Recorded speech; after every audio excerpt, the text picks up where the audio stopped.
ஓம் ஐந்து கரத்தனை ஆனை முகத்தனை இந்தின் இளம்பிறை போலும் எயிற்றனை நந்தி மகந்தனை ஞான கொழுந்தினை புந்தியில் வைத்தடி போற்றுகின்றேனே. தந்தை தாயாவானும் சார்கதியிங்காவானும் அந்தமிலா இன்பம் நமக்காவானும் எந்தமது ஊனாகுவானும் உயிராகுவானும் அருட்கோனாகுவானும் குரு சரஸ்வதி நமஸ்துभ्यं வரதே காமரூபிணி வித்யாரம்பம் கரிஷ்யாமி சித்திர்பவது மே சதா. ஹரி ஓம். So, Mataji, please give me the share screen option.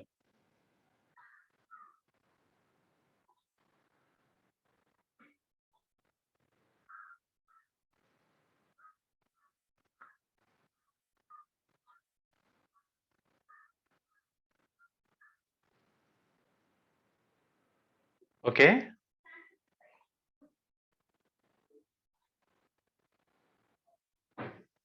So we start with samskaras.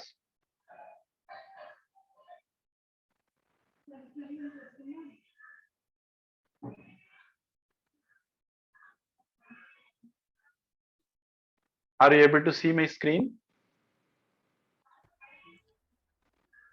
Are you sharing the video or only the video and audio? Yeah, I can see. Are for you getting audio, the... you need to enable the share audio. Okay.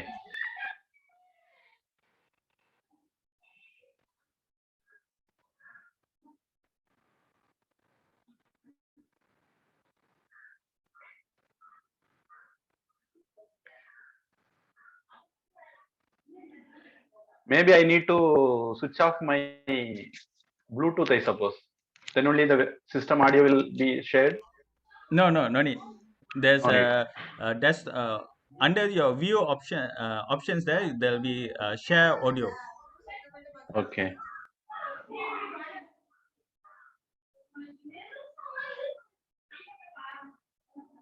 வணக்கம் குருஜி. ஹரி ஓம். ஹரி ஓம் சாமிஜி. ஹரி ஓம் G.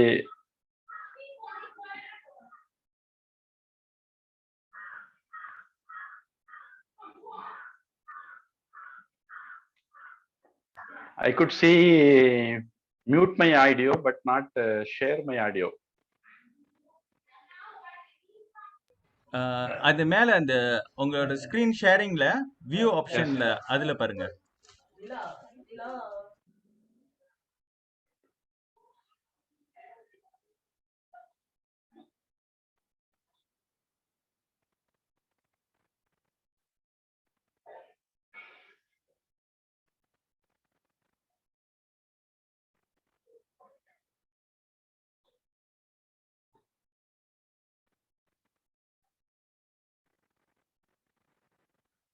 Test speaker and microphone, switch to phone audio, leave computer audio, audio settings. அங்க இல்ல அந்த mute அந்த இதுல இருக்காது. அந்த annotation அந்த share screen அந்த வியூ ஆப்ஷன்ஸ்ல பாருங்க. அங்க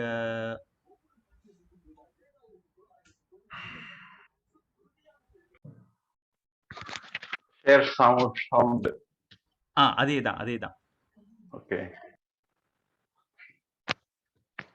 இணைத்து இந்து மகா சமுத்திரத்தில் முத்தெடுத்து. Can you able to hear? Yes, we are able to hear. ஞான சடங்குகளை அதில் இணைத்து அழகு எனும் வண்ணம் தீட்டி அமிர்தா குழந்தைகள் கொண்டு மாலைகள் கோர்த்து ஜெகன்மாதா அம்மாவின் பொற்பாதங்களில் இதோ சமர்ப்பிக்கின்றோம்.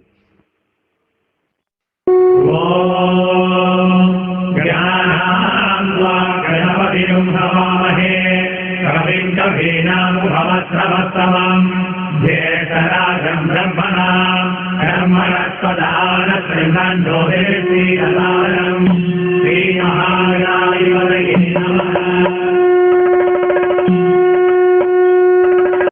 ங்கள் காண வேண்டும் உன்னை உணர்ந்து உன்னை அறிய அவதீதமஸ்து மா வித்விஷாவஹை. ஓம் சாந்தி சாந்தி சாந்தி.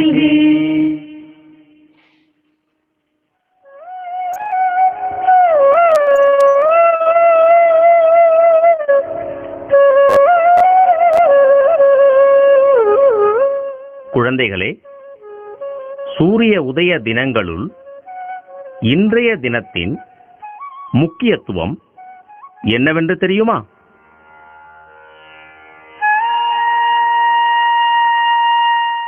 குருவே, இன்று பௌர்ணமி திதி. இன்றிலிருந்து 3 மாதம் வரை சாதுக்களின் மாதம் என்றும் சாதுக்களுக்கு மரியாதை செய்ய வேண்டிய மாதம் என்றும் எனது தாத்தா கூறினார். உண்மைதானே குருவே? உத்தமம். அந்த தினத்தை பற்றி இன்னும் விளக்கமாக கூறுகின்றேன், கேளுங்கள். இன்றுதான் வியாச பௌர்ணமி. ஆம், மேலான தத்துவமான வேதத்தை 4ஆக பகுத்து ரிக், யஜுர், சாம, அதர்வண வேதங்களாக ஆக்கி பூமியில் உள்ள மக்களுக்கு எடுத்துரைத்த ஆச்சாரியாரின் பெயர்தான் வேதவியாசர். ஷோடச சம்ஸ்காரங்கள்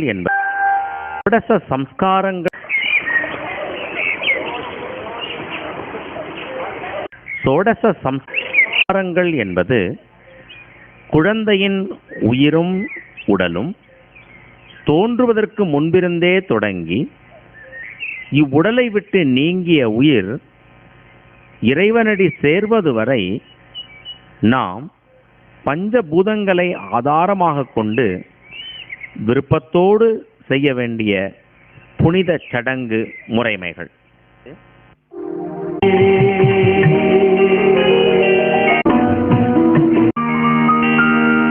Now starts the 16th.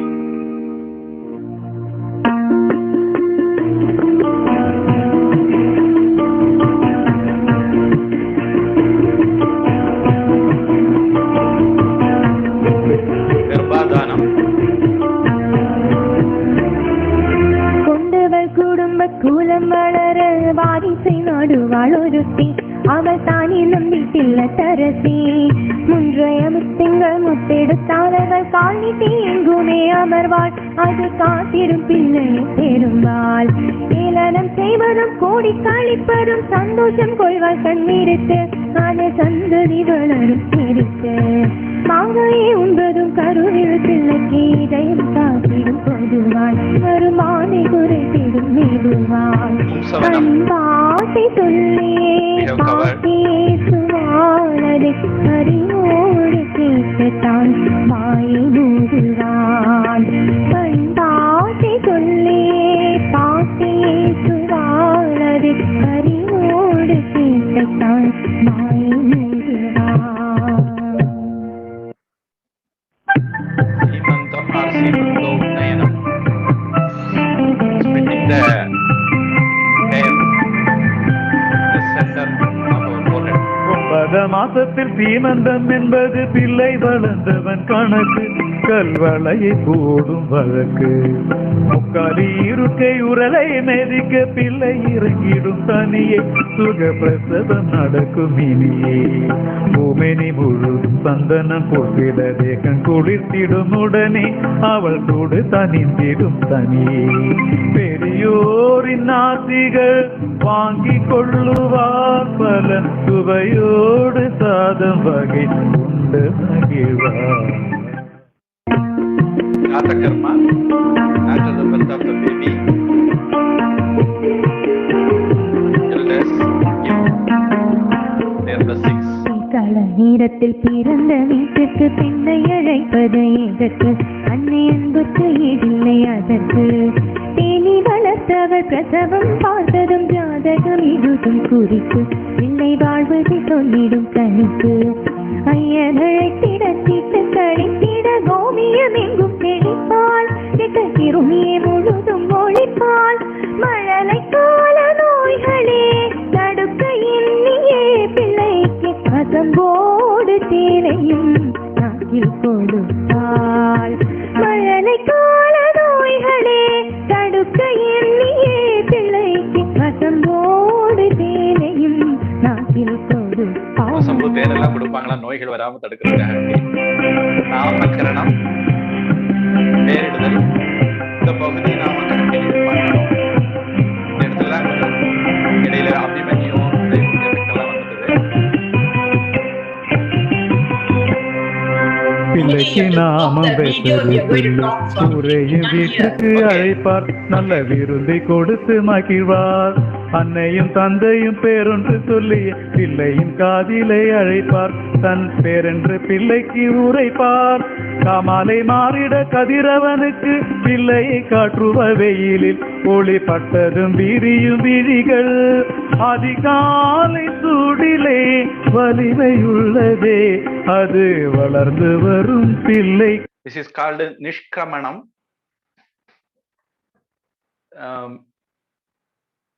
Showing the baby for the first time to the outside world's light, that is sunlight. Generally they don't take the baby out till then. After this only they will take the child out, and even after that they generally they don't take the baby out after the sandhya, that is after evening sunset, for many more days. என்றும் நன்மையானதே அது வளர்ந்து வரும் பிள்ளைக்கென்றும் Maybe this is the first sun bath of the baby.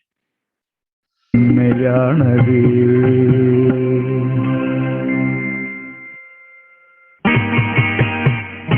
Anna prashanam. Ashanam means eating. Pra ashanam prashanam. Pra means complete everything. So anna prashanam, a bit taste of every variety of taste. There will be sour, hot,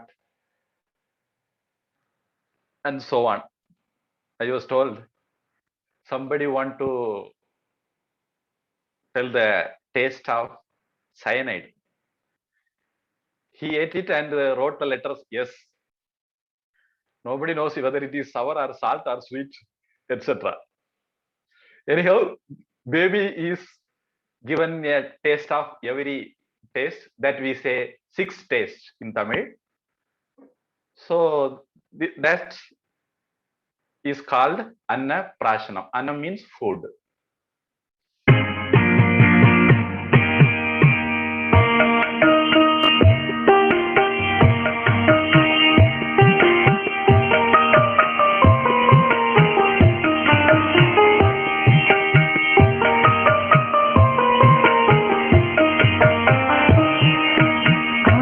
திங்களுமானதும் பிள்ளைக்கு ஆரோக்கியம் என்னும் உடம்பில் அவர் நாட்டம் தொடங்கிடும் விளிம்பில் தாய்ப்பாலை மட்டுமே நம்பி இருக்காத ஊட்டவும் வேண்டும் உணவில் உடன் ஆரம்பம் மன்னத்த சாதம் இறைவர்களை சாதம் பிசைந்து ஊட்டுவாள் அன்னை அன்னம் பிள்ளை தானே வளர்வது சின்னம் தவழ்கின்ற மழலையும் தானே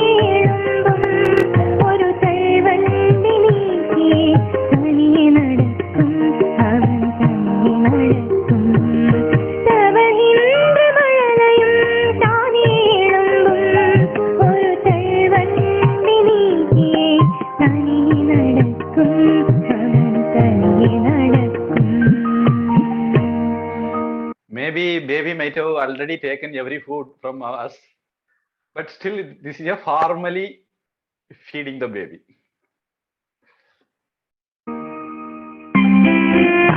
This is Chuda karma. Karma means action. Chuda means hair from the head. That may be the reason we say Mudi Chududal. In Tamil, the crowning ceremony of the king is called Mudi Chududal. And the hair on the head also is called mudi only in Tamil. Other places it is called mayir. In Sanskritam also, you might have come across in Mundaka Upanishad, Kesha Lomani. The head hair is called in Tamil Sanskritam Kesha. The other hair is called Loma or Roma. So here they shave the head of the baby. The first shave. So whatever we see is everything is first happening in our life. So that also is celebrated as Chuda Karma.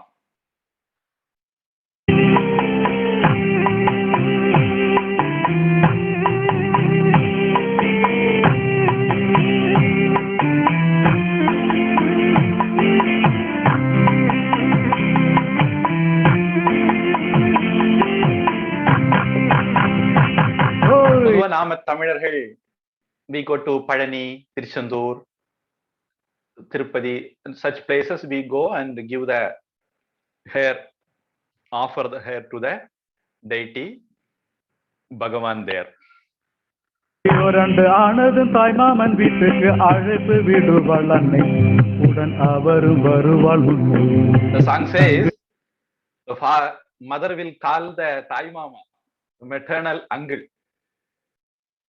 So behind every such celebrations, you may notice some person will be having the prominent role in that. So in that way, the relationships were maintained very well, in very good condition. Nowadays we are not doing these things, so relationships becomes useless, redundant. But according to the tradition, they are very much necessary. Without Thai Mama, nothing will happen in a family generally. So the mother's brother is so much important than the husband or husband's father and all. தன் மடி மீதிலே மாமன் முட்டை அடிப்பாரே, தன் வென்று பெருமை கொள்வாரே, காது நரம்புக்கு மூளை நரம்புக்கு பெரிய They தொடர்பு. say that Thai Mama only has to shave the head. So when he don't know how to shave, the barber shaves the Thai Mama in front of the Thai Mama in his presence. ஒன்று காதில் பாரம் இருந்தால் மிக நன்று, காதை நாம் Then comes Karna Vedana, piercing the ear. In those days, it was done for every child, and particularly the first child, because some Mantravada, black magic is related with that. So there is a story. Let me tell that also. As there is Swastika, Dhanashekhar and all. There was one king. When he was training his sword, வாழ் பயிற்சி செய்யும் போது அவருக்கு ஒரு சின்ன காயம் பட்டுட்டது. அப்போ அந்த மந்திரிக்கு ஒரு பழக்கம், எல்லாம் நல்லதுக்கு தான், நடந்ததெல்லாம் நன்மைக்கே அப்படின்னு சொல்லுவாரு. அத மாதிரி சொன்னார். ராஜாவுக்கு வந்ததே கோவம், எனக்கு சுண்டு விரல்ல காயம் பட்டிருக்குது, நீ நடந்ததெல்லாம் நன்மைக்கு சொல்றியா, பிடிச்சு போடுறா மந்திரிய ஜெயிலுக்குள்ள அப்படின்னு ஜெயிலுக்குள்ள போட்டார். அப்புறம் ராஜா வேட்டையாட காட்டுக்கு போனார். பொதுவா காட்டுல மிருகங்கள் அதிகமாகும் போது வந்து நாட்டுக்குள்ள வந்து தொந்தரவு கொடுக்கும் போது அதுகளை கட்டுப்படுத்துறதுக்கு ராஜா காட்டுக்கு வேட்டைக்கு போவாரு. அதன் மூலமாக அவருக்கும் ஒரு யுத்த பயிற்சி, வார் ரிஹர்சல் மாதிரி இருக்கும். அப்ப அப்படி ராஜா போயிருந்த போது காட்டுக்குள்ள ரொம்ப தூரம் போய் தனியா மாட்டிக்கிட்டாரு. அந்த காட்டுவாசி ஜனங்கள் அவரை பிடிச்சு வச்சுக்கிட்டாங்க. பார்க்க ரொம்ப அழகா லட்சணமா இருந்தாரு. ராஜாவை அவங்க கோவில் திருவிழாவுக்கு நரபலி கொடுக்கணும், அதனால ராஜாவை கொடுத்துடலான்னு பிடிச்சு வச்சுக்கிட்டாங்க. ராஜா அவங்க நிறைய பேர் இருந்தனால ராஜாவை ஒண்ணும் பண்ண முடியல, மாட்டிக்கிட்டாரு. அப்ப அடுத்த நாள் நரபலிக்கு வந்து செக் பண்ணுவாங்க, 32 லட்சணம் இருக்குதா, மாப்பிள்ளைக்கு 32 லட்சணம் பாக்குறது மாதிரி 2 லட்சணம் தான் குறவுன்னு சொன்னேன், சொல்லியிருக்கேன்னு நினைக்கிறேன். அத மாதிரி இந்த ராஜாவுக்கு எல்லா லட்சணம் இருக்கான்னு பார்த்தாங்க. அவருக்கு பொதுவா இந்த மாதிரி பலி கொடுக்கும் போது அவங்களுக்கு எந்த குறையும் இருக்கக்கூடாது. இப்ப ராஜாவுக்கு கையில வெட்டுப்பட்டு இருந்ததுனால ராஜாவை விட்டுட்டாங்க. அவர் ராஜா நாட்டுக்கு வந்த உடனே மந்திரி சொன்னாரே கையில வெட்டுப்பட்டா நல்லது, குறை இருந்தா நல்லது அப்படின்ட்டு சொன்னாரே, அதுபடி இப்ப உயிர் தப்பிச்சுக்கிட்டோமே அப்படின்ட்டு ராஜா வந்து மந்திரியை விடுவிக்க சொன்னார். சரி, நான் வெட்டுப்பட்ட போது நடந்ததெல்லாம் நன்மைக்குன்னு சொன்னீங்க, நான் உங்களை பிடிச்சி ஜெயில போட்டேன், ஜெயிலுக்கு போகும்போது கூட நடக்குதெல்லாம் நன்மைக்குன்னு சொல்லிட்டு போனீங்களே, அது அப்படின்னு மந்திரி சொன்னாரு. ராஜா, உங்களை நிழல் மாதிரி விடாம நான் பின்னாடியே வந்துட்டு இருப்பேன், நல்ல காலம் நான் வரல, அதனால என்ன போய் பிடிச்சி தெளி கொடுக்கல, நானும் தப்பிச்சுக்கிட்டேன் நீங்களும் தப்பிச்சுக்கிட்டீங்க, அதான் நடந்ததெல்லாம் நன்மைக்கு அப்படின்ட்டு சொன்னார் அப்படின்னு. பொதுவா அதுவும் ஒரு காரணம். குழந்தைகளுக்கு காது குத்தும் போது குழந்தைகளுக்கு ஒரு குறை வந்துடும். அப்புறம் அந்த குறை உள்ள குழந்தைகளை பிளாக் மேஜிக் மாதிரி விஷயங்களுக்கு எல்லாம் பயன்படுத்த முடியாது அப்படிங்கிறது ஒரு காரணமா இருக்கலாம். அப்புறம் குழந்தைகள் பிறக்காம பிறந்ததெல்லாம் மூக்கு குத்துறது, காது குத்துறது, இந்த மாதிரி ஏதாவது பண்ணுவாங்க. அது மாதிரி ஒரு ட்ரெடிஷன் இருக்கு.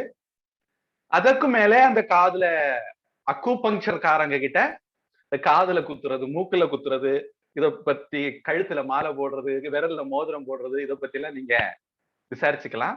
இது எல்லாத்துக்கும் பின்னாடியும் அக்குபங்க்சர் விசேஷங்களும் இருக்கு. நம்ம ஊர்ல அத வர்மம், மர்மம் சொல்லுவாங்க. கன்னியாகுமரியில ரொம்ப பிரபலம், கேரளாவிலையும் பிரபலம், இந்தியா முழுக்க இருக்கு. வர்மக்கலை அல்லது மர்மக்கலைன்னு சொல்லுவாங்க. இந்தந்த உடம்புல இந்தந்த நாடிகள் இருக்கு, இந்த இடம் இந்த இடத்தோட கனெக்ட் சம்பந்தப்பட்டது அப்படிங்கிறது மாதிரி எல்லாம் நம்ம கிட்ட ஒரு கலை இருந்தது. அதுதான் ஜப்பானுக்கு போய் ஜூடோ, கராத்தே, குங்ஃபு எல்லாம் மாறிட்டதுன்னு சொல்றவங்க இருக்காங்க. எப்படியாலும் குழந்தையினுடைய காது குத்துறது அது பெண்களுக்கு மட்டும் இல்ல ஆண்களுக்கும் உண்டு அப்படிங்கிறதுக்காண்டி அது சொல்ல வந்தேன். பழைய காலத்துல ஆண்கள் என்னென்ன ஆபரணங்கள் போடுவாங்கன்னு தமிழ் இலக்கியத்துல ஒரு பெரிய லிஸ்டே இருக்கு. பெண்களுக்கு எப்படி ஆபரணங்கள் இருக்கோ அதே மாதிரி ஆண்களுக்கும் இருந்திருக்குது. ஆண்கள் வந்து எல்லாரும் சன்னியாசி ஆயிட்டாங்க, வைராக்கியம் ஆயிட்டாங்க, பெண்கள் இன்னமும் கண்டினியூ பண்றாங்க போல. காதல குத்துறதுனால கம்மலும் போட்டுக்கலாம். அழகு மட்டுமல்ல, நல் அறிவையை தூண்டுகின்ற ஞானம் பெற்று சொல்ல.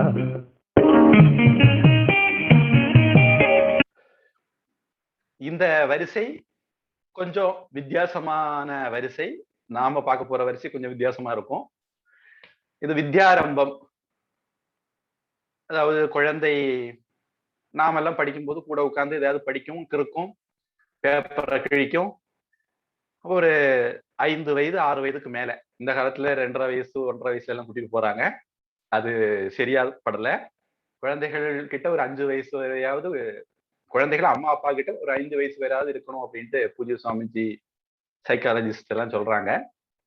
அந்த வயசுக்கு மேல பொதுவா நாங்கெல்லாம் பள்ளிக்கூடம் படிக்க போகிற காலத்துல பிள்ளைகளை சீக்கிரம் கூட்டி வீட்டுல தொந்தரவா இருக்குன்னு சொல்லி சீக்கிரம் கொண்டு விட்டுறக்கூடாது அப்படின்னு டெஸ்ட் பண்றதுக்காக வேண்டி வாத்தியார் என்ன பண்ணுவார்னா, இந்த கையை எடுத்து இப்படி தொட சொல்வார். இந்த காதை வந்து மேல தொடணும். இப்ப நம்ம வளர்ந்துட்டோம், அதனால இங்க எங்க வேணாலும் தொடும். ஆனா சின்ன பிள்ளைல அப்படி தொடாது. 5 வயசு முடியாம 6 வயசு முடியாம குழந்தைகளால இந்த காதை தொட முடியாது. அதுதான் அவங்களுக்கு 5 வயசு 6 வயசு ஆயிட்டுங்கிறது அடையாளம். அப்ப இந்த காதை இந்த குழந்தை தொட்டுதுன்னா அந்த குழந்தைய மட்டும்தான் சேர்ப்பாங்க. 6 வயசு ஆச்சு, உண்மை, அப்பா அம்மா சொல்றது உண்மைன்னு எடுத்துக்குவாங்க, இல்லாட்டா எடுக்க மாட்டாங்க. பழைய காலத்து ஸ்கூல்ல சேர்க்கும் போது அட்மிஷன்ல ஜாதி பேரெல்லாம் கேட்கறாங்களா இல்லையோ இதை முதல்ல டெஸ்ட் பண்ணுவாங்க. அந்த வயசுக்கு மேல குழந்தைகளுக்கு குருவு கிட்ட கூட்டிட்டு போய் முறைப்படி அபிஷியலா ஃபார்மலா கல்வியை ஆரம்பிச்சு வைக்கிறது. எப்படி சாப்பாடு சொன்னேன் அதே மாதிரி கல்வியும் அதே மாதிரி முறைப்படி ஆரம்பிச்சு வைக்கிறது. அதுக்கு முன்னாடி குழந்தை படிக்குதுன்னா நீங்க படிக்க வைக்கலாம், தப்பொன்னும் இல்லை. ஆனா இந்த வயசுல முறைப்படி குருவு கிட்ட போய் வித்தையை தொடங்கி வைக்கிறது வித்யாரம்பம். பொதுவா 6 வயசுக்கு மேல குருகுலத்திலேயே சேர்த்தரலாம். ஒரு 4 வயசு அந்த மாதிரி ரேஞ்சில குருவு கிட்ட போய் வித்யாரம்பம் பண்ணிக்கலாம். குழந்தை நம்ம சொல்றதை கேட்டு சொல்லக்கூடிய ஒரு தன்மை வந்துட்டுது அப்படின்னா குரு கிட்ட கூட்டிட்டு போய் வித்யாரம்பம் பண்ணிடலாம். அப்புறம் குருகுலத்துல சேர்க்கறது அல்லது ஸ்கூல்ல சேர்க்கறது அப்படிங்கிறது ஒரு 6 வயசுக்கு மேல பண்ணிக்கலாம். வித்யா கல்வி ஆரம்பம் தொடங்குறது, ஸ்டார்டிங் ஆஃப் த அகாடமி. காண்பது எல்லாம் கற்றுக்கொள்ளுகின்ற வயது 3 தானே, அதை அறிவை தூண்டும் தானே. இந்த சமயத்தில் வித்யாரம்பம் நல்லது என்பதனாலே அவனில் எழுதவை பாரே. நல்லொரு நாளில் பூஜையை வைத்த குருவும் கைபிடிப்பாரே, பின்பு எழுதை கற்பிப்பாரே. வெளி உலக விஷயம் யாவும் ஒன்று முதல் அவன் படிப்பான். நல்லறிவை கொஞ்சம் வளர்ப்பான். அறிவோடு வாழ்வது நல்ல பிறப்பு. அதன் ஆரம்பம் சரியான கால பிறப்பு. அறிவோடு வாழ்வது நல்ல பிறப்பு. அதன் ஆரம்பம் சரியான கால பிறப்பு.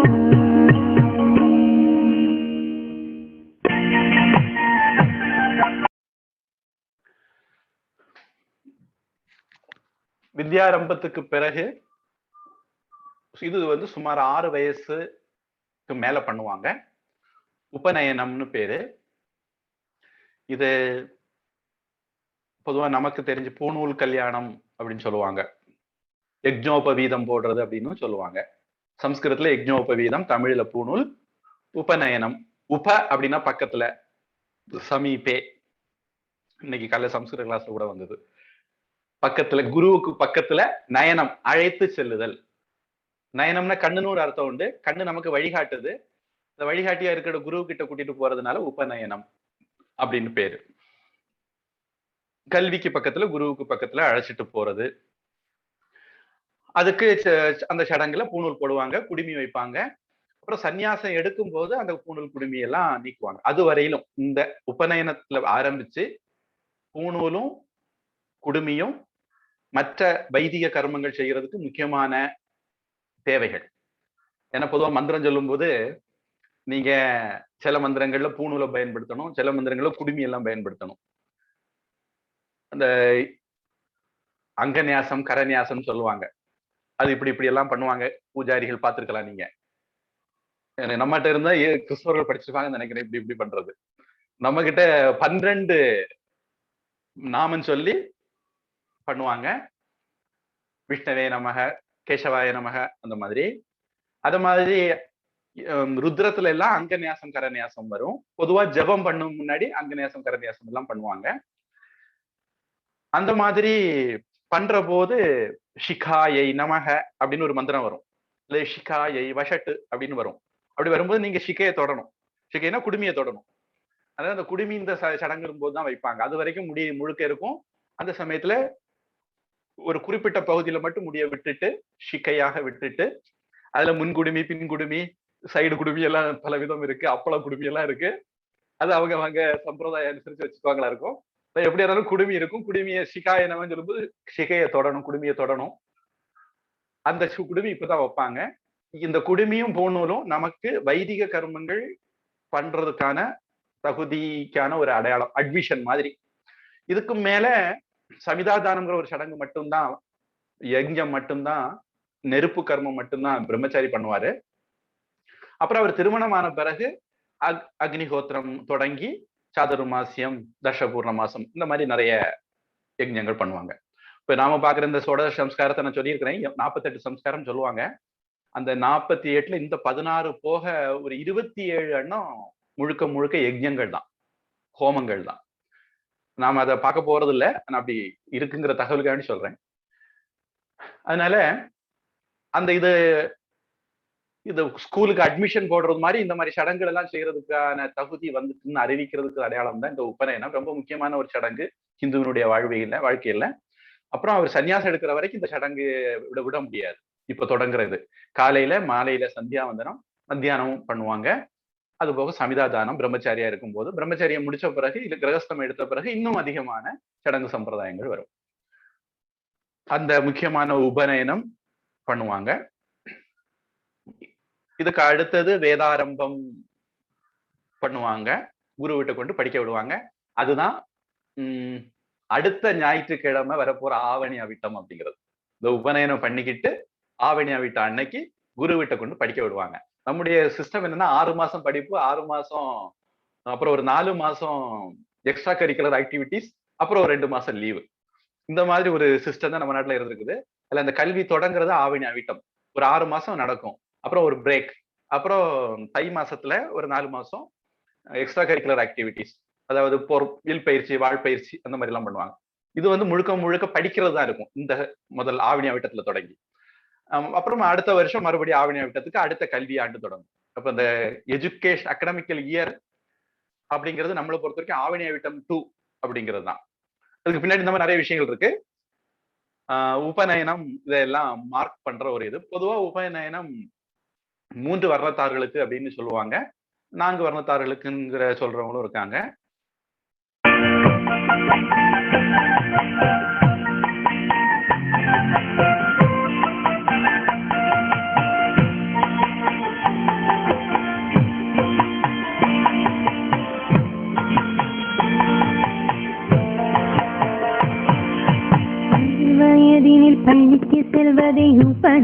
இந்த இடத்துல ஒரு சின்ன குறிப்பு. பொதுவா உபநயனம் ஒரு பையனுக்கு பண்ண மாட்டாங்க.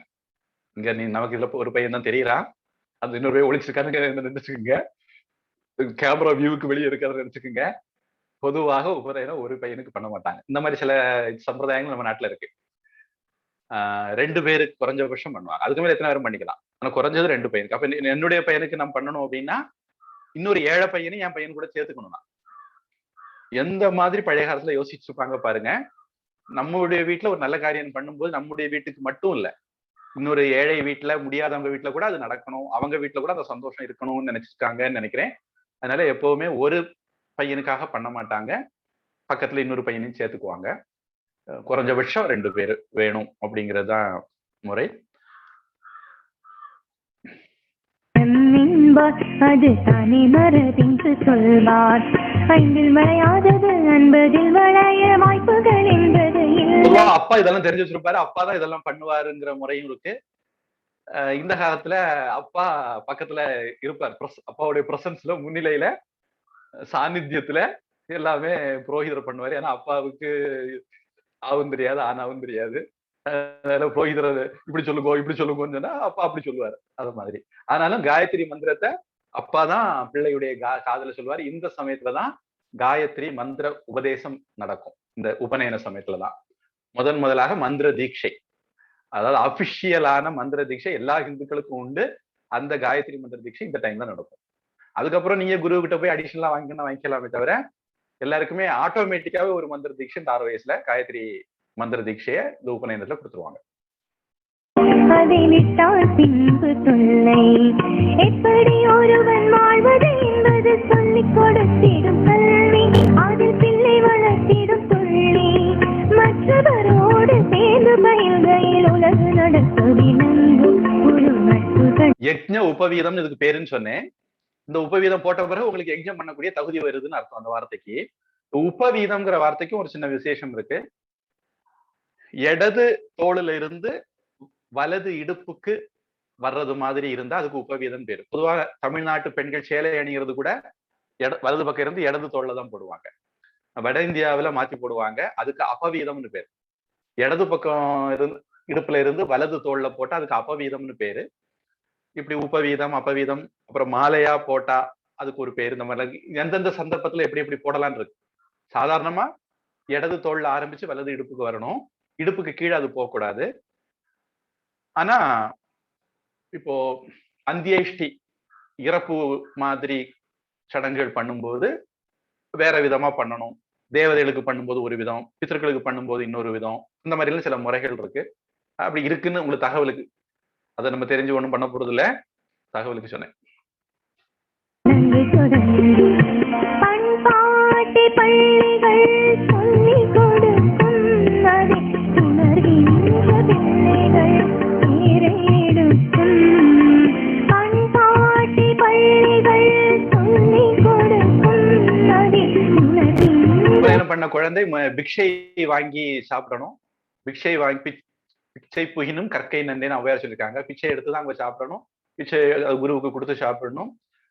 அதை பத்தி நிறைய விஷயங்கள் இருக்கு, இப்போதைக்கு நான் அதுக்குள்ள போகல. பொதுவா முதல் பிக்ஷையே கிடைக்காம போகிடக்கூடாது, அபசகுனமா போயிடக்கூடாதுங்கிறதுக்காக வேண்டி ஒரு ட்ரெடிஷன் வச்சிருக்காங்க. பொதுவா அம்மா கிட்ட போய் முதல் பிக்ஷையை வாங்கிடுவாங்க குழந்தைகள். அதுக்கு பிறகு அம்மாவை பார்க்க மாட்டாங்க, குருகுலத்துக்கு போயிடுவாங்க. முதல் பிக்ஷையை அம்மாட்ட வாங்குவாங்க, அல்லது அது மாதிரிப்பட்டவங்க கிட்ட வாங்குவாங்க. ராமகிருஷ்ணனுடைய வாழ்க்கையில தனின்னு ஒரு அம்மா என்கிட்ட நீ பிக்ஷை வாங்கணும்னு கேட்டு அந்த அம்மா கிட்ட இருந்து ராமகிருஷ்ணன் வாங்கினதா வரும். பிள்ளைகள்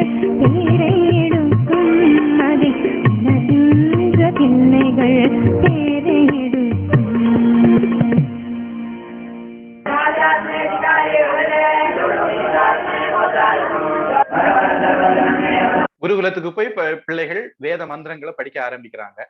அதுதான் இது.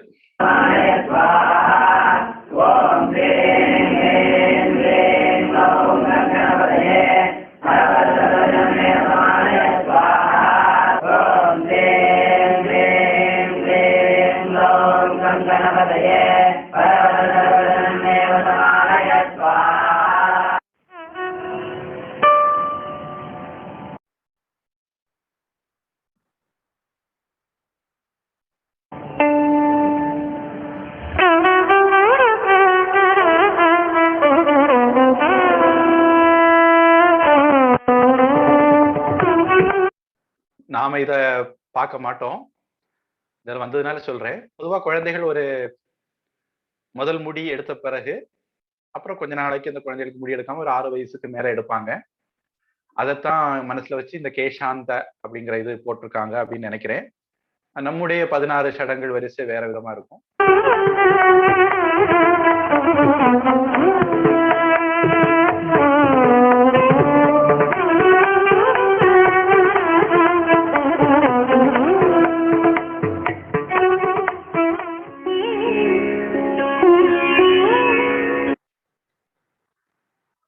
சம ஆவர்த்தம். வேத குருகுலத்துக்கு போயாச்சு, படிச்சாச்சு, படிச்சு முடிச்சாச்சு. இனி டிகிரி வாங்கிக்கிட்டு வெளியே வரணுமே. அந்த அப்படி வெளியே வர்றதுக்குன்னா ஏற்கனவே சொல்லுங்க, ஸ்நாத்தகன் குளிச்சுக்கிட்டு வர்றவன் சொல்லிட்டு நம்ம ஒரு இதுல பார்த்தோம், ரகுவம்சத்துல பார்த்தோம், ஞாபகம். இப்படி படிச்சு முடிச்சு கல்வி வாழ்க்கையை விட்டு பிரம்மச்சரிய வாழ்க்கையை விட்டு இல்லற வாழ்க்கைக்கு வரக்கூடிய அந்த இதை குறிக்குது. இது கல்வியினுடைய முடிவு குறிக்குது. சமாவர்த்தனம்னு பேரு.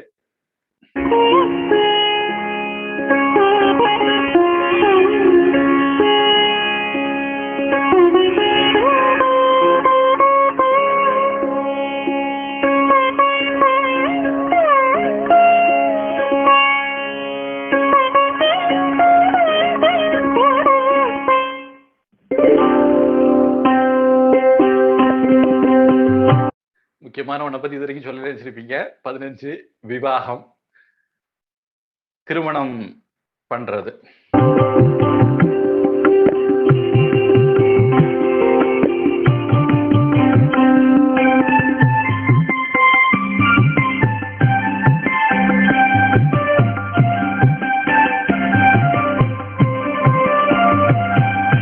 சமாவர்த்தனம் முடிந்து பின்பு ஒப்பந்தம் பேசி முடிப்பார், அதை நிச்சயம் என்று முறைப்பார்.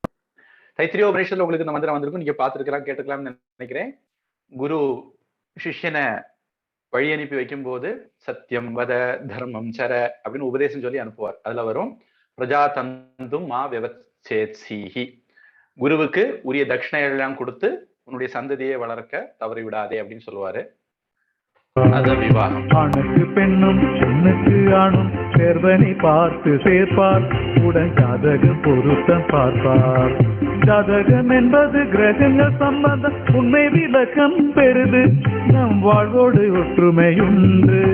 பொருத்தமான ஜாதகங்கள் பேசி முடிப்பார், இரு வீட்டாரும் தட்டை மாற்றி நிச்சயம் செய்வார், இரு வீட்டாரும் தட்டை மாற்றி நிச்சயம் செய்வார்.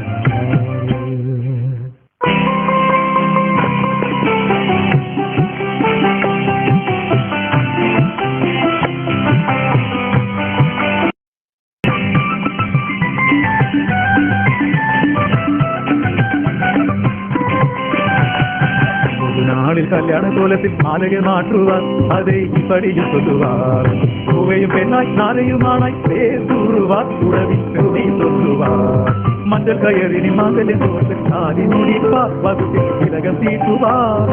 இந்துக்கள் பண்பாடு இது வல்லவோ, இது உயர்வாக நடந்து வரும் சடங்கல்லவோ, இது சனாதன தர்மத்தின் உயர்வல்லவோ.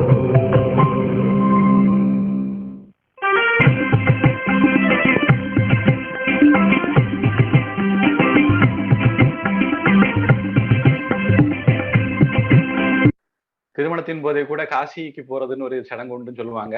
ஞானத்துக்காக வேண்டி போறது, சன்னியாசத்துக்கு போறதுன்னு. திருமணம் முடிஞ்ச பிறகு வானப்பிரஸ்தம், அப்புறம் சந்நியாசம்.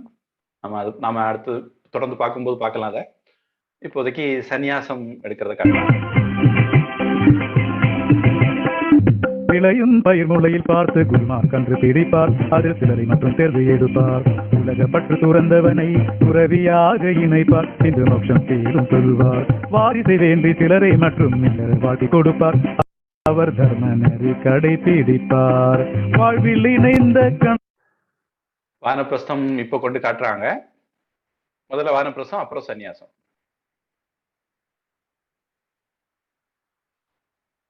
சாத்திரம் கொள்வார், பின்பு இல்லறம் துறந்து செல்வார்.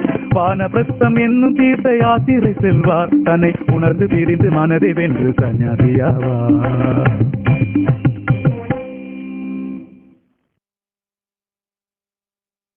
அப்புறம் காடு வா வாங்குது, வீடு போங்குது அப்படிங்கிற காலம்.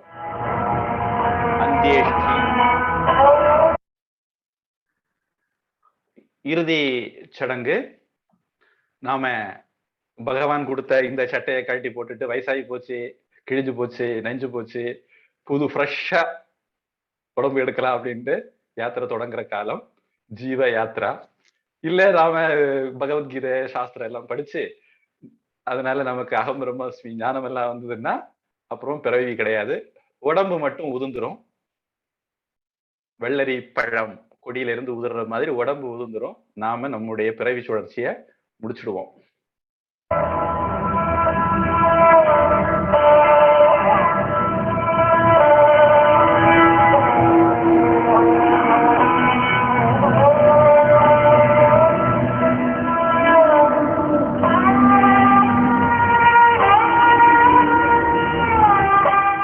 பானை உடைக்கிறது, குடம் உடைக்கிறது அப்படின்னு எல்லாம் சொல்லுவாங்க.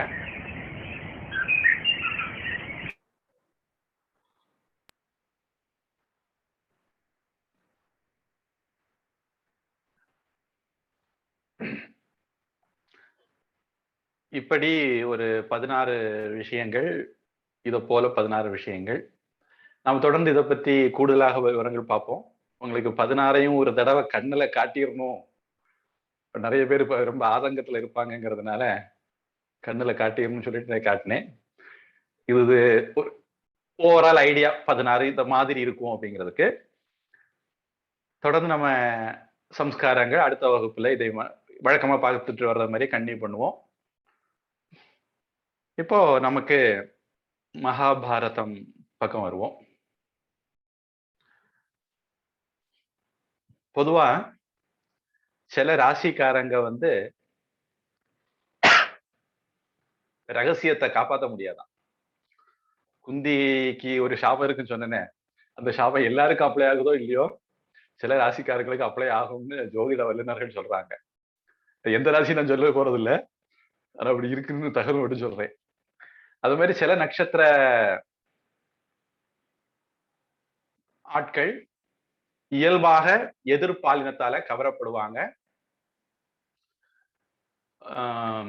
ஒருவேளை அவங்களுக்கு தான் அந்த மீ டூ ப்ராப்ளம் எல்லாம் வரும். திரௌபதி அந்த மாதிரி நட்சத்திரத்துல பிறந்தாலும் என்னமோ, அதனால திரௌபதிக்கு வாழ்க்கை முழுக்க அந்த மாதிரி கொஞ்சம் பிரச்சனைகள் வர்றதை நம்ம பார்க்கிறோம். அதுதான் ஜெயத்ரதன் மூலமாக நடந்தது. நான் அது ஜராசந்தன் அந்த வகுப்புல திருப்பி சொன்னேன். அது ஜெயத்ரதன். அப்புறம் பர்பரீக்கன் சொல்லிக்கிட்டு ஒரு பேர் சொல்லியிருந்தேன். அது சம்பந்தமா ஒரு செய்தி எனக்கு வந்தது, உங்களை ஒருத்தங்க அனுப்புனது. அது இங்கிலீஷ்ல ஸ்பேர் எழுதுனா BARBARIC அப்படி எழுதுனா பார்பாரிக்னு தோணும். BARBARIKன்னு எழுதிக்குவோம் நாம. பர்பரீகா, ரி நெடில், பர்பரீகன் அப்படின்னு சொல்லலாம் தமிழ்ல. கடோத்கச்சனுடைய மகன், பீமனுடைய பேரன். பீமன் ஹிடும்பிக்கு கடோத்கச்சன் பிறந்தான். அவனுக்கு மண்டை கடம் பானை மாதிரி இருக்குமா, அதனால அவனுக்கு கடோத்கச்சன் பேரு. அவருக்கும் மௌர்வி அப்படிங்கிற அம்மாவுக்கும் பிறந்தவங்க இந்த பர்பரீக்கன். அந்த அம்மா எனக்கு கூடுதல் ஒரு தகவலும் தந்தாங்க. அந்த கதைக்கு எனக்கு தெரியும், ஆனா ஸ்கந்த புராணத்துல அதை பத்தி குறிப்பு வருதுங்கிற தகவல் எனக்கு அவங்க மூலமா கிடைச்சது. பிறகு நானும் ரொம்ப காலமா வெயிட்டிங்ல வச்சிருந்த அந்த பர்பரீகன் பத்தி கூடுதல் வரும் தெரிஞ்சுக்கணுங்கிற ஆசை அதனால தூண்டப்பட்டு பார்த்தேன். நமக்கு ரொம்ப பிரயோஜனமா சொல்லும்படியே எதுவும் இல்லைங்கிறதுனால நான் அதை பத்தி எதுவும் மேற்கொண்டு சொல்லல. ஸ்கந்த புராணத்துல அவங்க சொன்னது மாதிரி பர்பரிக்கன் பத்தி கதை வருது. அதுல பாட்ட பேதங்கள் எல்லாம் கூட இருக்குதுன்னு நினைக்கிறேன். இதெல்லாம் போன வகுப்புல நாம பார்த்து விட்டு போனது சில தகவலுடைய தொடர்ச்சி. மகாபாரதத்துல திருதராஷ்டிரன் போர் முடிஞ்சு தன்னுடைய ஆதங்கத்தை கொட்டுறார். கொட்டும் போது எனக்கு அப்பவே தெரியும் நம்ம ஜெயிக்க மாட்டோம்னு அப்படின்னு சொல்றாரு. அது ஒவ்வொரு காரணமா சொல்றாரு. அந்த காரணங்களை நாம பார்த்துட்டு இருக்கிறோம். திருதராஷ்டிரன் சொல்றாரு, எப்போ கிருஷ்ணன், யார் அந்த கிருஷ்ணன் அப்படின்னா திருதராஷ்டிரன் சொல்றார், அவர்தான் ஓரடியால விண்ணையும் மற்றொரு அடியால மண்ணையும் மூன்றாவது அடியால மகாபலி சக்கரவர்த்தியுடைய தலையையும் அளந்தவர். நாம இந்த கதையெல்லாம் இனிமேல் சபா பருவம் பகுதியில கொஞ்சம் விரிவா பார்க்கலாம் அப்படின்னு நான் திட்டம் வச்சிருக்கிறேன். அதனால அப்ப அதை கூடுதல் சொல்றேன். அந்த வாமன அவதாரமாக எடுத்த அந்த விஷயத்த திருதராஷ்டிரன் ஞாபகப்படுத்திக்கிறான். படுத்தி சொல்றான், அப்படிப்பட்ட கிருஷ்ணன் பாஞ்ச பாண்டவருடைய பக்கம் துணையா இருக்கிறான் அப்படின்னு எப்ப கேள்விப்பட்டனோ அப்பவே எனக்கு வெற்றி மேல நம்பிக்கை இல்லை. அது மாதிரி அந்த கிருஷ்ண அர்ஜுனர்கள் 2 பேரும் நரநாராயணர்கள், நான் பிரம்மலோகத்துல அவங்கள பார்த்திருக்கேன் அப்படின்னு நாரதர் எப்ப சொல்ல கேட்டனோ அப்பவே எனக்கு வெற்றியின் மேல நம்பிக்கை போயிட்டது. இந்த உலகத்தினுடைய நன்மைக்காக வேண்டி சண்டை வந்தா பெரிய அழிவு வரும் அப்படிங்கிறதுனால, அது கிருஷ்ணனுக்கு ஏற்கனவே தெரியுங்கிறதுனால, அர்ஜுனன் ஏதோ கிருஷ்ணனுக்கு தெரியாதது மாதிரி பகவத்கீதையில முதல் அத்தியாயம் முழுக்க அவுத்து விடுவார். ரீலு நீங்க படிச்சிருக்கலாம். பாவம், கிருஷ்ணன் உலகத்துக்கு ரொம்ப புதுசு, அவருக்கு சண்டையை பத்தியே தெரியாது. அர்ஜுனா அவருக்கு எடுத்து சொல்றாரு முதல் அத்தியாயம் முழுக்க. அப்படி ரத்தம் ஆறு ஓடக்கூடாதுங்கிறதுக்காக வேண்டி ஏற்கனவே 2 தூது போயிருந்தும் கிருஷ்ணர் 3ஆவதாக ஏதாவது சமாதானம் பண்ணி பார்க்கலாம் அப்படின்னு வராரு. நான் சொன்னேன், கர்ணன் விஷயத்துல அவர் அவுட் ஆஃப் த வே போய் கூட சமாதானம் கொண்டு வர முயற்சி பண்ணாரு. அதெல்லாம் முடியல, நிறைவேறல. கிருஷ்ணன் வெறுங்கையாக திரும்பி போனான் அப்படிங்கிறது எப்போது எனக்கு தெரிய வந்ததோ அப்போவே நான் என்னுடைய பிள்ளைகள் ஜெயிப்பாங்கன்னு எதிர்பார்க்கல. அது மாதிரி கர்ணனும் துரியோதனனும் சேர்ந்து, நம்ம ஆசாமி கர்ணன் ஸ்பெஷலா, அவரும் துரியோதனும் சேர்ந்து கேசவனை கெட்டுறதுக்கு, அதாவது கிருஷ்ணனை கெட்டுறதுக்கு சதித்திட்டம் போட்டாங்க. அவரு தூது வந்திருக்கிறாரு, தூது வந்தவர்கிட்ட விஷயத்த கேட்கணும். நீங்க உங்களுக்கு பிடிச்சிருந்தா அதுபடி நடங்க, இல்ல உங்களுக்கு அபிப்பிராயத்தை சொல்லுங்க, இல்லைன்னா அவரை நீங்க போயிட்டு வாங்க ஐயா அப்படின்னு அனுப்பி வச்சிடணும். முடிஞ்சு போச்சு. தூதனை எந்த விதத்திலையும் தண்டிக்க கூடாது. அப்படிப்பட்ட அடாவடி பண்ணனால தான் நம்ம ஹனுமார் ராவணனுக்கு ஒரு பெரிய பாடம் படிப்பிச்சு கொடுத்துட்டு வந்தாரு ராமாயணத்துல. அது மாதிரி பின்னாடி அங்கதன் போனா அங்கதனும் அதே மாதிரி பண்ணுனா அப்படின்னு நம்ம பாக்குறோம். அப்ப தூதாக வந்த கிருஷ்ணனை, உங்களுக்கு பிடிக்கலைன்னா சரிப்பா நீ போயிட்டு வாப்பா, உன்னுடைய இதை பிரஸ்தாபம் ஒண்ணும் உன்னுடைய அறிவுரை ஒண்ணும் எங்களுக்கு தேவையில்லை, நாங்க அதை ஒத்துக்கல அப்படின்னு சொல்லி அனுப்பியிருக்கலாம். ஆனா அப்படி பண்ணாம அந்த அயோக்கியர்களான கர்ணன் துரியோதனன் என்ன பண்ணாங்க, அவரை கெட்டி போடலான்னு முயற்சி பண்ணாங்க. அப்போ அந்த கிருஷ்ணன் தன்னுடைய விஸ்வரூபத்தை காட்டினார். அது திருதராஷ்டிரனுக்கு, அவன் குருடன், அவனுக்கு அந்த விஸ்வரூபம் தெரிஞ்சது அப்படின்னு மகாபாரதம் சொல்லுதுன்னு கேள்விப்பட்டுக்கிறேன். கண்ணில்லாத அவனுக்கும் கூட அந்த கிருஷ்ணனுடைய காட்சி தெரிஞ்சது. அப்போ அப்படி அவங்க ஒரு அடாவடியான முயற்சி, அயோக்கியத்தனமான முயற்சியை பண்ணாங்கன்னு எப்ப கேள்விப்பட்டனோ, அந்த முயற்சி பண்ணும்போது கிருஷ்ணன் விஸ்வரூபம்னு எடுத்தான் அப்படிங்கிறத நான் கேட்டனோ அப்போவே எனக்கு வெற்றி மேல நம்பிக்கை இல்லை. கிருஷ்ணன் திரும்பி போகும்போது தேருக்கு முன்னாடி ஒற்றைக்கு நின்று, தனித்து நின்று வருத்தத்தோட இருந்த குந்தி கிருஷ்ணனால தைரியப்படுத்தப்பட்டாள் அப்படின்னு எப்ப கேள்விப்பட்டனோ அப்பவே எனக்கு வெற்றி மேல நம்பிக்கை இல்லை. இந்த இவ்வளவு இதுக்கும் பின்னாடி குந்தி வந்து அஸ்தினாபுரத்துலதான் தங்கி இருக்கிறா, திருதராஷ்டிரனோட தான் தங்கி இருக்கிறா. அப்போ கிருஷ்ணன் யுத்தத்துக்கு வந்துட்டு போகும்போது குந்தி கிட்ட விடைபெறும்போது கேட்கிறார், அத்தை நான் உங்க பிள்ளைகிட்ட போய் என்ன சொல்லணும் அப்படின்னு.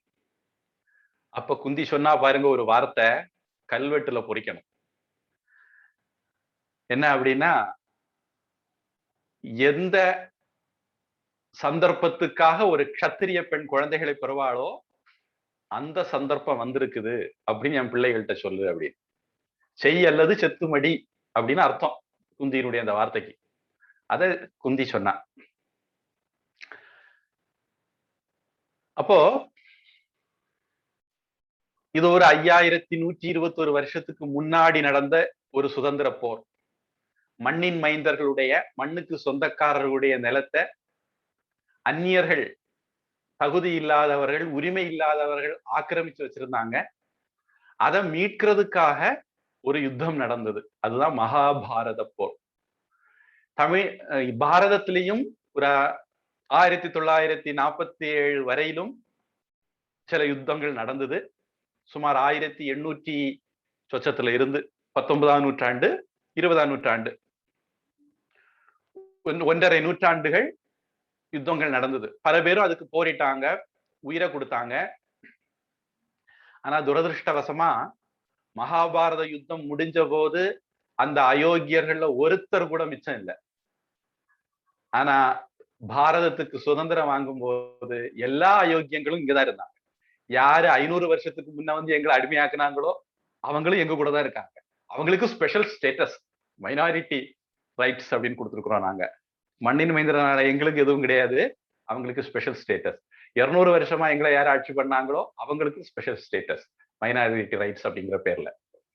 அவங்க இப்ப கன்னியாகுமரி மாவட்டம் எடுத்தீங்கன்னா அவங்க மெஜாரிட்டியா இருக்காங்க. 40-50%, கிட்டத்தட்ட 70% கூட அவங்க சொல்றாங்க. ரகசியம் உண்மையா இருக்கலாம். ஆனா அவங்களுக்கு இன்னமும் மைனாரிட்டி சலுகை தான் நாங்க கொடுத்துட்டு இருக்கோம். காஷ்மீர்ல அவங்க மெஜாரிட்டி, அவங்களுக்கு அங்க மைனாரிட்டி சலுகை தான் அவங்களுக்கு கிடைச்சிட்டு இருக்கு. ஆனா ஹிந்துக்களுக்கு எங்கேயுமே மைனாரிட்டி சலுகையும் கிடையாது, ஒரு மனுஷங்கிற சலுகை கூட கிடையாது. இந்திய கான்ஸ்டிடியூஷன்லயே நிறைய அத மாதிரி அநியாயமான விஷயங்கள் இருக்கு. அதை எதிர்த்து இன்னும் போராடிக்கிட்டே இருக்காங்க. எத்தனை ஜென்மம் போராடுவாங்கன்னு தெரியல. இந்துக்களுக்கு அதனால சுதந்திரம் கிடைச்சது, இன்னைக்கு இந்தியாவினுடைய சுதந்திர தினம் அப்படியெல்லாம் சொல்லிக்கிறதுல பெருமைப்பட்டுக்கிறதுல பெருசா ஒண்ணும் இல்ல. குறைஞ்சபட்சம் முன்னாடி வெள்ளைக்காரங்க கொள்ளையடிச்சாங்க, இப்ப கொள்ளைக்காரங்க கொள்ளையடிக்கிறாங்க. அது மட்டும்தான் வித்தியாசம். அந்த அளவுக்கு ஒரு முன்னேற்றம் இருக்கு.